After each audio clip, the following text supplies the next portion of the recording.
Hi ನನ್ನ ಬಂಧುಗಳೇ, ಎಲ್ಲ ಹೇಗಿದ್ದೀರಾ? ಎಲ್ಲರೂ ಚೆನ್ನಾಗಿದ್ದೀರಾ ಅಂದ್ಕೊಂಡಿದ್ದೀನಿ. ಇವತ್ತು ಮಧ್ಯಾಹ್ನಕ್ಕೆ ನಾನು ಅವರೆಕಾಳು ಸಾಂಬಾರು ಮಾಡಿ ಮುದ್ದೆ ಮಾಡ್ತಾಯಿದ್ದೀನಿ.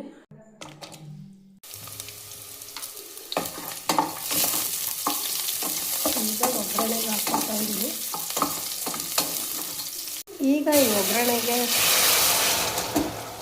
ಕಾಳು ಹಾಕ್ತಾಯಿದ್ದೀನಿ. ಬೆಂದಿದೆ ಕಾಳು.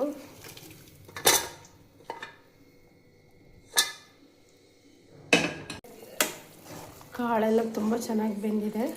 ಇವಾಗ ಇದಕ್ಕೆ ನಾನು ಸಾಂಬಾರು ಪುಡಿ ಆ್ಯಡ್ ಮಾಡ್ಕೋತಾ ಇದ್ದೀನಿ.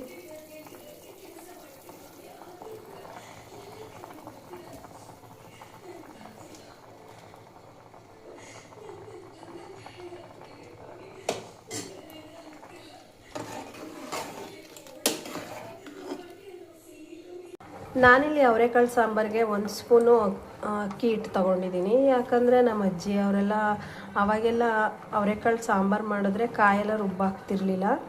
ಈ ಥರ ಹಾಕಿದ್ರೆ ಸಾಂಬಾರು ಕೂಡ ಟೇಸ್ಟ್ ಬರುತ್ತೆ ಮತ್ತು ಗಟ್ಟಿ ಬರುತ್ತೆ ಸಾಂಬಾರು. ಅದಕ್ಕಾಗಿ ನಾನು ಅಕ್ಕಿ ಹಿಟ್ಟನ್ನ ಯೂಸ್ ಮಾಡ್ತೀನಿ. ನಮ್ಮ ಅಜ್ಜಿ ಹೇಗೆ ಮಾಡ್ತಿದ್ರು ಹಾಗೇ. ನಾನು ಮೊದಲೇ ಉಪ್ಪು ಹಾಕ್ಕೊಂಡಿದ್ದೆ ರುಚಿಗೆ ತಕ್ಕಷ್ಟು. ಈಗ ಸ್ವಲ್ಪ ಮೇಲೆ ಹಾಕ್ಕೋತಾ ಇದ್ದೀನಿ, ಯಾಕಂದರೆ ಆವಾಗಲೇ ಕಾಳು ಬೇಯಬೇಕಾದ್ರೇ ಸ್ವಲ್ಪ ಹಾಕಿದ್ದೆ. ನಾನಿಲ್ಲಿ 4 ಟೊಮೊಟೊ ಅಷ್ಟು ಬೇಯಿಸಿಟ್ಕೊಂಡಿದ್ದೆ, ಅದ್ರ ಸಿಪ್ಪೆ ತೆಗೆದು ಹಾಕ್ತಾಯಿದ್ದೀನಿ. ಇದನ್ನು ಮ್ಯಾಶ್ ಮಾಡಿ ಒಳಗಡೆ ಮಿಕ್ಸ್ ಮಾಡ್ಕೊತೀನಿ. ಆವಾಗ ಸಾಂಬಾರು ಟೊಮೊಟೊ ಎಲ್ಲ ಒಟ್ಟಿಗೆ ಚೆನ್ನಾಗಿ ಮಿಕ್ಸ್ ಆಗಿರುತ್ತೆ.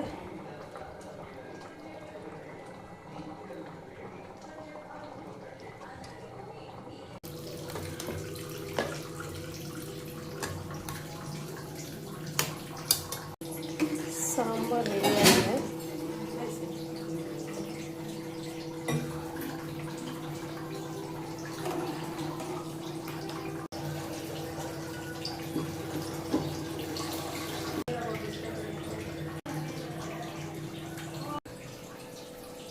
Okay, bye friends. ಊಟ ಮಾಡಿ 3 ಗಂಟೆ ಹತ್ತತ್ರ ಆಗೋಯ್ತು. ಯಾಕಂದರೆ ಹೋಟೆಲ್ ಕೆಲಸ ಎಲ್ಲ ಮುಗಿಸಿ ಮನೆಗೆ ಬಂದು ಅಡುಗೆ ಮಾಡಿ ನಾವು ತಿನ್ನುವಷ್ಟರಲ್ಲಿ ಇಷ್ಟು ಟೈಮ್ ಹಿಡಿಯುತ್ತೆ. ಬಾಯ್.